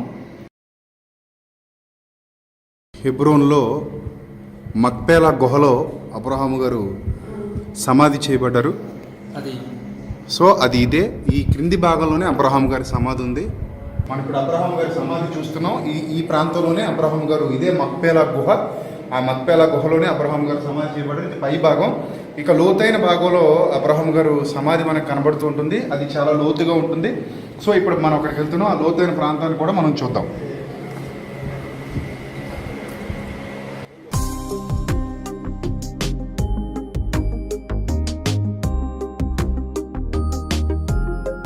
చూస్తున్నారు కదా, అదే అబ్రహాం గారి సమాధి. అక్కడ 2 గుడారాల్లో కనబడుతున్నాయి చూడండి, పక్క పక్కన. నా పక్కన 2 గుడారాల్లో కనబడతాయి మీకు ఇదే వీడియోలో. అది ఒకటేమో ఇస్సాక్ గారిది, ఒకటేమో రెబ్కా గారిది. ఒకటి ఇస్సాక్ది, ఒకటేమో రెబ్కాది, ఒకటేమో షారాది, ఒకటేమో అబ్రహాముది. ఆ కిందకి వెళ్ళిపోతే, లోపలికి వెళ్ళిపోతే యాకోబు గారిది, యాకోబు గారి మరొక భార్యది, ఆ తర్వాత యోసేపు గారిది. కొంతమంది పితరుల యొక్క సమాధులు మనకెప్పటికీ ఆ మక్పేలా గుహలో కనబడుతున్నాయి. ఈయన ఏ శవాన్నైతే సిద్ధపరిచి భద్రపరిచి తీసుకెళ్ళాడో ఆ శవం నేటికి అదే మక్పేలా గుహలో భద్రంగా ఉంది ప్రియులారా. యాకోబు గారి శవం నేటికి మీరు చూస్తున్న అదే మక్పేలా గుహలో భద్రంగా ఉంది. నేటికి ఉంది ఆ శవం. అబ్రహాము గారిది ఉంది, కానీ అబ్రహాం గారిది నాకు తెలిసి ఇంత సుగంధ ద్రవ్యాలతో సిద్ధం చేయలేదు కాబట్టి అది మట్టిలో కలిసిపోయి ఉండొచ్చు లోపల. కానీ ఇప్పుడు తవ్వనివ్వరు, కానీ తవ్వితే ఖచ్చితంగా యాకోబు గారి శవాన్ని మనం చూడొచ్చు. ఇందాక మీరు చూసిన శవాలాంటి మాదిరిగానే యాకోబు గారి శవం కూడా ఉంటుంది. బైబిల్ ఎంత గొప్పదండి, ఎంత గొప్పదండి. ఇప్పుడు చెప్పండి, అసలు బైబిల్ ఎంత అద్భుతమైన పుస్తకం అండి, ఎంత అద్భుతమైన పుస్తకం. మత పుస్తకమా ఇది? మతమా ఇందులో ఉన్నది? ఇంత గొప్ప చరిత్ర బైబిల్లో ఉంటే నమ్మడానికి పోయే కాలం అండి జనాలకి, పోయే కాలమా జనాలకి. మత పుస్తకం అంటారే మూర్ఖులు. చరిత్రకు ఆధారమైన పుస్తకం. ఎన్ని వాస్తవాలు ఉన్నాయి చూడండి. ఎంత రిస్క్ చేసి వెళ్ళని తెలుసండి అక్కడికి. ఇక్కడ మీకు స్టోరీ చెప్పాలి. నాకు యాక్చువల్గా పాలస్తీనా వీసా లేదు, ఇజ్రాయెల్ వరకే ఉంది. కానీ అక్కడ తెలిసిన ఒక సహోదరుడు ఉన్నాడు, పాస్టర్ గారు. అన్నా, నేను ఏదేమైనా సరే ఆ సింధూర వనానికి వెళ్ళాలి, మక్పేలా గుహ దగ్గరికి వెళ్ళాలి. నేను ఆ వీడియోస్ రికార్డ్ చేసుకోవాలి, రేపు వెళ్ళి మా పిల్లలకు చూపించాలి.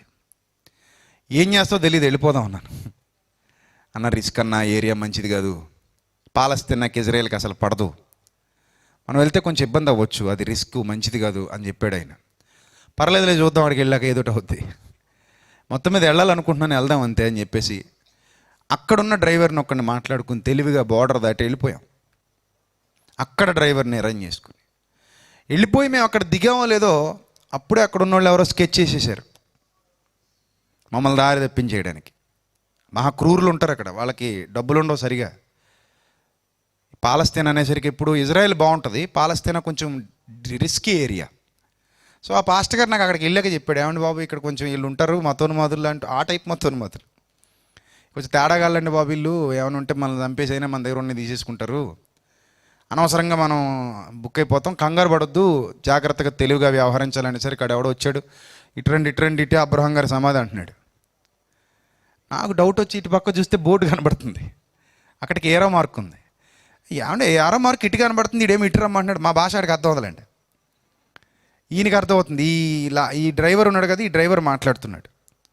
అప్పుడు ఈ డ్రైవర్ మమ్మల్ని దింపేసి వెళ్ళిపోతుంటే నాకు అర్థమైంది వీళ్ళు మమ్మల్ని స్కెచ్ చేసేస్తారు అని చెప్పి ఆ డ్రైవర్ని మళ్ళీ వెనక్కి పిలిచి ఈయన్ని అతనితో మాట్లాడమని చెప్పి వాడికి అత్యధికంగా పారితోషికం ఇచ్చి, అరే బాబు నువ్వు మమ్మల్ని లోపలికి తీసుకెళ్ళి అక్కడ నేను వీడియో తీసుకునేంత వరకు ఉండి మళ్ళీ తీసుకొచ్చి కారులో నువ్వు బోర్డర్లో డ్రాప్ చేసేస్తే నీకు ఇంత ఇస్తాం అనేసరికి ఆడి కళ్ళు మిరిమిట్లు గొలిపాయి. అప్పుడు వెంటనే మమ్మల్ని తీసుకెళ్ళాడు లోపలికి. అయినా కానీ వీళ్ళు మమ్మల్ని వదలరా, వెనక్కి వస్తున్నారు. సో మేము లోపలికి వెళ్ళిపోయాం, అక్కడ సెక్యూరిటీ ఉంది, లోపలికి వెళ్ళిపోయాం, మొత్తం అంతా చూసేసాం. ఇప్పుడు యాకోబు గారి సమాధికి వెళ్ళాలంటే చచ్చినట్టు మళ్ళీ బయటకు వచ్చి ఇంకో సందుగుండా కిందకి దిగి వెళ్ళాలి. నేను అన్నాను, యాకోబు గారి సమాధికి వెళ్తే వీడు మమ్మల్ని యాకోబు దగ్గరికే పంపించేస్తారు వీళ్ళు. ఇంకా అర్థమైపోయింది మనకు విషయం. ఒక పని చేద్దాం, డ్రైవర్ని ఎలాగ అక్కడే ఉండమన్నాం కాబట్టి ఇక్కడ వేరే రూట్ ఉంది కాబట్టి ఇటు నుంచి పోదాం. సడన్గా మంచి ఆలోచన వచ్చింది, ఎందుకు వచ్చిందో తెలీదు. అబ్రహాముని చూసాం, శారాను కూడా పలకరించాం, ఇస్సాకును పలకరించాం, రెబ్కాను పలకరించాం, సరిపోద్ది. ఇంకా సరిపోద్ది, మనం యాకోబుని ఇంకా పలకరించొద్దు, పోదాం పదా అని చెప్పి ఆయన తీసుకుని మేము వేరే రూట్ గుండా పక్క నుంచి అవుట్ గేట్ ఉంటుంది, అవుట్ గేట్ నుంచి వచ్చేసి కారు ఎక్కేసాం, తీసుకెళ్ళిపోమన్నాం. వాడు తీసుకొచ్చి ఇంకొకటికి అప్పగించి వాడు అంటాడు కదా అసలు తాళం తీసేసుకున్నాడు, ఇంకా డబ్బులు ఇమ్మంటున్నాడు. జేబులో చేయి పెట్టి లాగేసుకున్నాడు. అమ్మ పాలస్తేనా మాయిదలి పాల, ఇందుకే ఇలాగ అయిపోయారా మీరు దౌర్భాగ్యులారా, ఇందుకే ఇలా అయిపోయారు మీరు అనుకుని మళ్ళీ ఆడుకోగర అక్కడ డబ్బులు 200 ఇస్తే కానీ వాడదలేదు. సో మొత్తం మీద ఈ వీడియో మీకు చూపించడానికి అంత ఖర్చు అయిందండి, అర్థమైందా? ఈ వీడియో మీకు చూపించడానికి పాప మా పాస్టర్ గారికి నాకు చాలా ఇబ్బంది అయింది, చాలా రిస్క్ అండి. నిజంగా దేవుడు మమ్మల్ని ఆ రోజు కాపాడాడు, అందుకే ఆయనకి కృతజ్ఞతలు చెల్లిస్తున్నాను. ఈరోజు మీరు ఇంత చక్కగా చూడగలుగుతున్నారు. కాబట్టి ప్రియులరా, ఇవన్నీ మీకు ఎందుకు రుజువులతో చూపిస్తున్నానంటే ఆనాడు యోసేపుకి ఇచ్చినటువంటి ఆ జ్ఞానమే ఈనాటికి భద్రపరచబడినటువంటి యాకోబు శవం. అప్పుడు భద్రపరిచి ఆ సుగంధ ద్రవ్యాలతో భద్రపరిచి తన తండ్రిని తీసుకెళ్ళి కప్పెట్టాడు. కప్పెట్టి వచ్చేసిన తర్వాత ఎప్పటికీ వాళ్ళు ఆ అద్భుతాల్ని సమాజానికి చూపించుకుని మేము గొప్పవాళ్ళం అని చెప్పుకుంటున్నారు. కానీ గొప్పవాళ్ళు వాళ్ళు కాదు ప్రియులారా. ఎవరు? దేవుడు. యోసేపు కూడా అక్కడే ఉన్నాడు. అదే మీరు చూసిన అదే మక్పేల గుహలో యోసేపు కూడా ఉన్నాడు. ఎందుకంటే యోసేపు కూడా అడుగుతాడు. చూడండి, ఆదికాండం 50:22 ఆదికాండం 50:22 ఏమన్నా చూడండి అక్కడ. యోసేపు అతని తండ్రి కుటుంబం వారు ఐగుప్తులో నివసించి యోసేపు 110 సంవత్సరాలు బతికాడు. యోసేపు ఎఫ్రాయిం యొక్క 3వ తరం పిల్లలను కూడా చూశాడు. మరియు మనష్షే కుమారుడైన మాకీర్ కుమారులు పుట్టి యోసేపు ఒడిలో ఉంచబడ్డారు. యోసేపు తన సహోదరులను చూచి, నేను చనిపోవచ్చున్నాను, దేవుడు నిశ్చయముగా మిమ్మల్ని చూడవచ్చి ఈ దేశములో నుండి తాను అబ్రహాము, ఇస్సాకు, యాకోబులతో ప్రమాణము చేయించిన దేశమునకు మిమ్మల్ని తీసుకుని పోవునని చెప్పెను. మరియు యోసేపు, దేవుడు నిశ్చయముగా మిమ్మల్ని చూడవచ్చును, అప్పుడు మీరు నా ఎముకలను ఇక్కడ నుండి తీసుకుని పోవాలని చెప్పి ఇశ్రాయేలు కుమారుల చేత ప్రమాణము చేయించుకొనెను.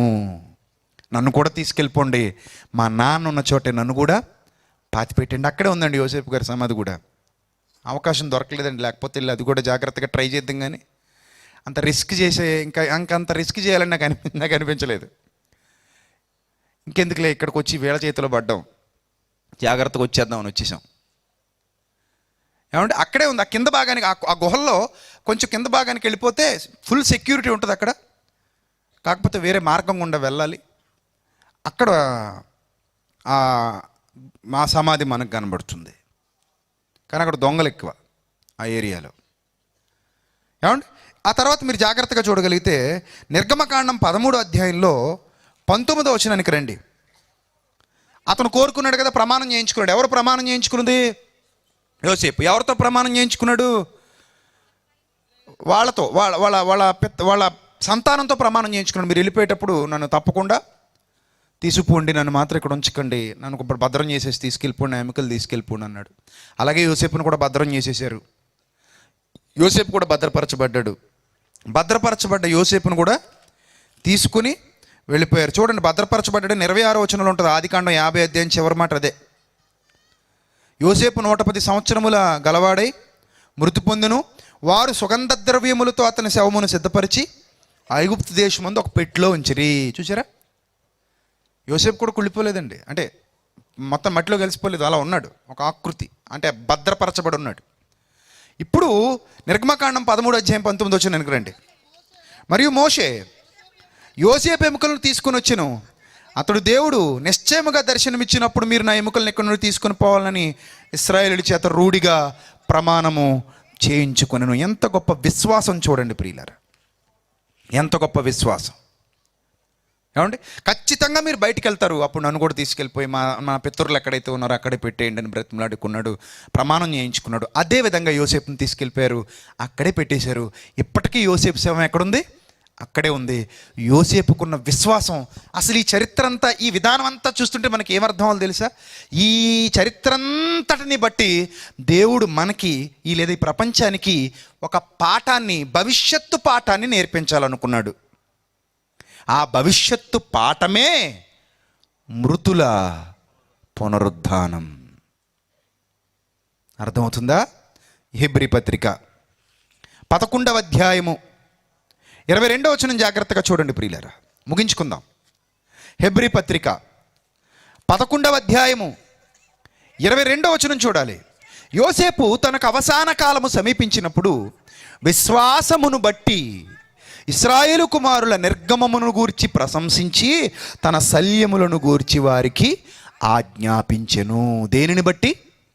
విశ్వాసమును బట్టి. అంటే విశ్వాసమనున్నది నిరీక్షింపబడు వాటి యొక్క నిజస్వరూపము, రాబోవునవి ఉన్నవనుటకు మన దగ్గరున్న రుజువు. ఆ విశ్వాసం గలవాడై మృతి పొందాడు యోసేపు. నా శల్యములు తీసుకెళ్ళి అక్కడే పెట్టండి. అక్కడే పెట్టమని ఎందుకంటున్నాడు తెలుసా? పితరులతో పాటు నేను కూడా తిరిగి లేస్తాను. శవాన్ని భద్రం చేసే టెక్నాలజీ మా దగ్గర ఉంది అని దేవుడు యోసేపు ద్వారా ఈ ప్రపంచానికి బాహాటంగా చాటి చెప్పాడు.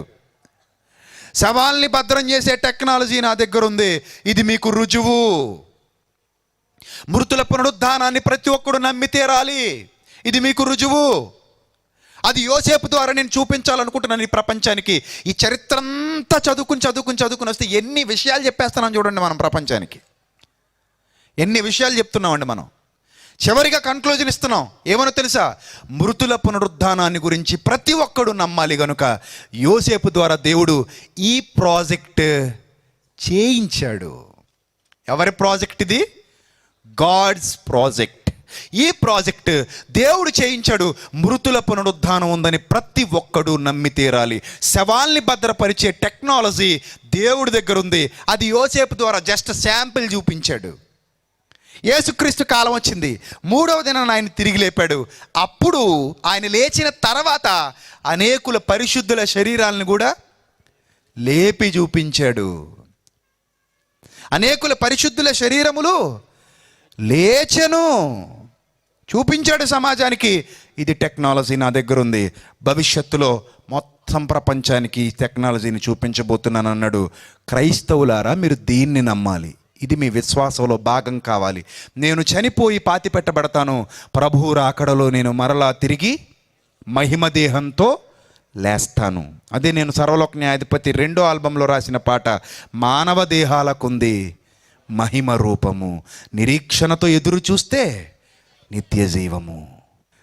ఆ పాట నేను 2వ ఆల్బంలోనే రాశాను, సర్వలోక న్యాయాధిపతిలో.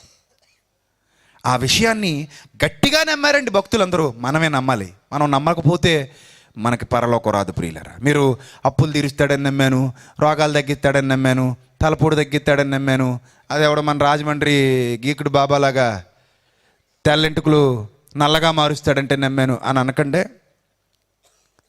అలాంటివి నమ్మకండి, దొంగ మాటలు. విశ్వాసం, అసలైన విశ్వాసం, మనం మృతి పొంది తిరిగి లేస్తాం. మన ప్రభువు మృతి పొంది తిరిగి లేచాడు, మనల్ని కూడా తిరిగి లేపబోతున్నాడు. ఎంతకంటే సాక్ష్యాలేం కావాలి చెప్పండి మీకు? ఎంతకంటే సాక్ష్యాలేం కావాలి? అందుకే అంత రిస్క్ చేసి మరి మీకు ఆ వీడియోలు తీసుకుని వచ్చాను. ఎంతకంటే సాక్ష్యాలు ఏం కావాలండి? గొప్పవైన సాక్ష్యాలు దేవుడు ఇప్పటికీ చరిత్రలో మన కోసం పొందుపరిచాడు. అయినా నువ్వు నమ్మటానికి బైబిల్ చాలు, ఇవన్నీ అవసరం లేదు. అయినప్పటికీ ఏదో బోనస్గా అలా పడి ఉంటుందని చూపిస్తున్నాను అంతే. నీకు అర్థమవుతుందా? మనం విన్న దానివల్ల మనకు కలిగిన విశ్వాసమే చాలు. కొరింథీయులకు రాసిన మొదటి పత్రిక చివరిగా 15వ అధ్యాయం. కొరింథీయులకు రాసిన మొదటి పత్రిక చివరిగా 15వ అధ్యాయం 35వ వచనం. అయితే మృతులు ఎలాగు లేతురు, వారెట్టి శరీరముతో ఒత్తురని ఒకడు అడుగును. అంటే మట్టిలో కలిసిపోతుంది కదా శరీరం. ఎలా వస్తుంది శరీరం? ఎలా కాపాడతాడు దేవుడు? మనిషి యోసేపు దేవుడు తనకిచ్చిన జ్ఞానంతో ఈ ప్రాజెక్ట్ వరకు ఇంత దిగ్విజయంగా పూర్తి చేసి 1000 సంవత్సరాలు గతించిపోతున్నాయి. ఇంకా తవ్వకాల్లో శవాలు గుట్టలుగా దొరుకుతున్నాయి. అవేమో అలాగే ఉంటున్నాయి. జుట్టు కూడా ఉంటుంది. అంటే మనిషే ఇంత గొప్పగా దేవుని జ్ఞానంతో చేసినప్పుడు దేవుడు చెయ్యలేడా? దేవుడు వల్ల కాదా అని ఈ సమాజాన్ని ప్రశ్నించే అవకాశం ఇచ్చేశాడు దేవుడు ఈ చరిత్రను మనకు నేర్పించడం ద్వారా. ఇప్పుడు మీరు దైవ గ్రంథాన్ని చూడండి. ఓ వివేకి, నీవు విత్తినది చచ్చితేనే గాని బ్రతికింపబడదు కదా. నీవు విత్తు దానిని చూడగా అది గోధుమ గింజ విత్తుతావా, లేక ఏ గింజ అయినా విత్తుతావా? అది వట్టి గింజనే విత్తుచున్నావు. నువ్వు పుట్టబోవు శరీరమును నీవు విత్తుటలేదు. అయితే దేవుడే తన చిత్త ప్రకారము నీవు విత్తిన దానికి శరీరమును ఇచ్చును. దేవుడు మృతులలో నుండి మరలా తిరిగి లేపుతాడు. ఇది క్షయమైనదిగా విత్తబడి అక్షయమైనదిగా లేపబడుతుంది. ఘనహీనమైనదిగా విత్తబడి ఘనమైనదిగా లేపబడుతుంది. మహిమ లేనిదిగా విత్తబడి మహిమ గలదిగా లేపబడుతుంది. మృతులలో నుండి మన శరీరం ఒకరోజు బయటికి వస్తుంది. కప్పెట్టేస్తే అంతా అయిపోయింది అనుకుంటుంది ఈ ప్రపంచం. దేవుడు అంటాడు, కప్పెట్టిన తర్వాతే ప్రోగ్రామింగ్ ప్రారంభమైంది అంటాడు. నమ్ముతున్నావా? నువ్వు నమ్ముతున్నావా? నీకుందా విశ్వాసం? నాకుంది. నేను చనిపోయిన తర్వాత నన్ను మట్టిలో కప్పెట్టేస్తారు. ఈ ప్రకృతి నన్ను భద్రపరుస్తుంది. యేసుక్రీస్తు 2వ రాకడలో మరలా మేఘమండలాల మీదకి వస్తాడు. అప్పుడు నా కుమారుడా అనగానే నేను మేఘమండలాల మీదకి మహిమదేహంతో మట్టిని చీల్చుకుని లేచి మహిమదేహాన్ని ధరించుకుని ఆయన యొద్దకు వెళ్ళిపోయేటువంటి ఒక మహాగడియ రాబోతుంది. ప్రియులరా, ఈ విశ్వాసం ప్రతి క్రైస్తవుడికి ఉండాలి. ఈ విశ్వాసాన్ని చెరిపేసే బోధ ఎక్కడ విన్నా సరే మీరు అస్సలు తృణీకరించండి, దాన్ని పట్టించుకోకండి. ఈ బోధ మనం వినాలి. ఈ బోధ మన హృదయాల్లో స్థిరంగా నిలబడాలి. ఈ నిరీక్షణ మనకు కావాలి. మన శరీరం క్షయమైనదిగా విత్తబడుతుంది, అక్షయమైనదిగా లేపబడుతుంది. ప్రకృతి సంబంధమైన శరీరముగా విత్తబడుతుంది, ఆత్మ సంబంధమైన శరీరముగా లేపబడుతుంది. కాబట్టి ప్రియులరా, మనము మృతులలో నుండి తిరిగి లేచే ఘడియలు రాబోతున్నాయి క్రీస్తు 2వ రాకడలో. కాబట్టి మన శరీరం సజీవయాగంగా ప్రభువుకు సమర్పించుకొని ఈ శరీరాన్ని ఆయన కొరకు ఉపయోగించి, ఈ శరీరాన్ని ఆయన కొరకు నలుగగొట్టి, ఈ శరీరాన్ని ఆయన కొరకు వాడి దీన్ని మట్టిలోనికి పంపించాలి. అంతేగాని దుర్నీతి సాధనాలుగా ఈ అవయవాల్ని వాడి దీన్ని మట్టిలోనికి పంపించకూడదు. అలా పంపించినా లేస్తావు, కానీ రిస్క్, నరకానికి పోతావు మహిమదేహంతో. కానీ ఇదే అవయవాలు నీతి సాధనాలుగా వాడి అదే మట్టిలోనికి వెళ్ళిపోతే మహిమ దేహంతో లేచి మహాలోకానికి వెళ్ళిపోతావు. దేవుడు నీకు శాశ్వతమైన జీవితాన్ని ఇవ్వబోతున్నాడు. అక్కడ శాశ్వతమైన లోకంలో నువ్వు ఉండబోతున్నావు. అక్కడ ఆ సంతోషాన్ని నువ్వు అనుభవించబోతున్నావు, ఆ ఆనందాన్ని నువ్వు అనుభవించబోతున్నావు. తుచ్చమైన ఈ లోకం వైపుకు చూడకు, తుచ్చమైన ఈ లోకాశల వైపుకు చూడకు, వాటిని చూసి వాటి వెంట పరుగెత్తకు. రాబోయే నిత్య జీవితం కొరకు ఎదురు చూడు. ఒక ఉన్నతమైన భవిష్యత్తు నీ కోసం ఎదురు చూస్తుంది ప్రియులారా. ఒక ఉన్నతమైన భవిష్యత్తు మీకోసం ఎదురు చూస్తుంది. ఆ భవిష్యత్తును సొంతం చేసుకోవడానికి మీరందరూ సిద్ధపాటు కలిగి ఉండాలని మనస్ఫూర్తిగా కోరుతూ నా మాటలు ముగిస్తున్నాను. దయగలిగిన మా కన్న తండ్రి, ఇంతవరకు మీ చల్లనైన కృపలో మమ్మల్ని భద్రపరిచి ఎంత విలువైన జ్ఞానాన్ని మాకు నేర్పించారు. మా ద్వారా ప్రపంచానికి నేర్పిస్తున్నందుకు స్తోత్రం ప్రభువా. తండ్రి, ఎన్నికలేని నన్ను ఎన్నుకొని మీ విలువైన సేవలో నాకు వాటా అనుగ్రహించి ఆ సేవను జరిగించడానికి తండ్రి నన్ను ఒక పాత్రగా వాడుకుంటూ, నా తోటి సేవకుల్ని కూడా వాడుకుంటూ ఇంత గొప్ప సెమినార్ని జరిగిస్తున్నారు ప్రభువా. తండ్రి, మీ కృపను బట్టి, మీ దయను బట్టి మా పిల్లలందరూ కష్టపడి తండ్రి ఎంతోమందికి వాక్య జ్ఞానాన్ని అందించడానికి రాత్రనక పగలనక సాయశక్తుల శ్రమిస్తున్నారు. మా అందరి కోరిక ఒక్కటే తండ్రి, మీ కుమారుడైన క్రీస్తు రాకడలో మేము మహిమ దేహాలు పొందుకుని మీ వద్దకు రావాలి. ఆ విశ్వాసంతో స్థిర నిశ్చయతతో మమ్మల్ని బలపరచండి. అనేకమైన రుజువులు, ఆధారాలు మాకు చూపించారు. ఇవి చూసిన తర్వాత మరింత బలపడడానికి మీ పిల్లలకు ప్రభా మీ అనుగ్రహాన్ని దయచేయండి. ఏ ఒక్కరూ ప్రభా మీ నుండి వైదొలిగిపోక దుర్నీతి సాధనాలుగా కాక నీతి సాధనాలుగా మీ కొరకు పని చేయగలిగే భాగ్యాన్ని దయచేయమని సమస్త ఘనత, మహిమ, ప్రభావాలు మీకు చెల్లిస్తూ క్రీస్తు నామంలో ఈ ప్రార్థన మనవులు అడిగి వేడుకొనుచున్నాం మా కన్న తండ్రి. ఆమెన్. అందరికీ వందనాలు.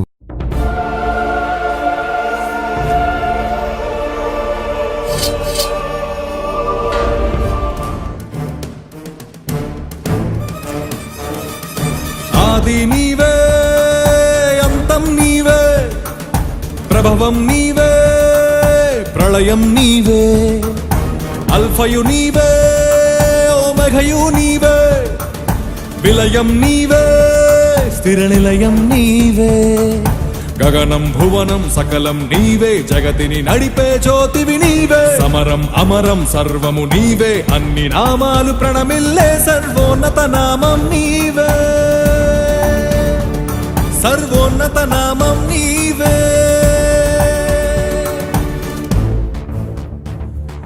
సర్వలోక న్యాయాధిపతి, సర్వలోక న్యాయాధిపతి, సర్వలోక న్యాయాధిపతి, సర్వలోక న్యాయాధిపతి, సర్వలోక న్యాయాధిపతి వాకిట నిలిచియున్నాడు. జనములందరికి ఫలమిచ్చుటకు తీర్పు తీర్చబోతున్నాడు. సర్వలోక న్యాయాధిపతి వాకిట నిలిచియున్నాడు. జనములందరికి ఫలమిచ్చుటకు తీర్పు తీర్చబోతున్నాడు. వేల దూతలతో బూరధ్వనులతో మేఘమండలము పైన యూదా గోత్రపు కదమ సింహముతో కదలి వస్తుంది సేన. క్రీస్తు న్యాయపీఠం ఎదుట ప్రత్యక్షం కావాలందరూ, క్రీస్తు న్యాయపీఠం ఎదుట ప్రత్యక్షం కావాలందరూ.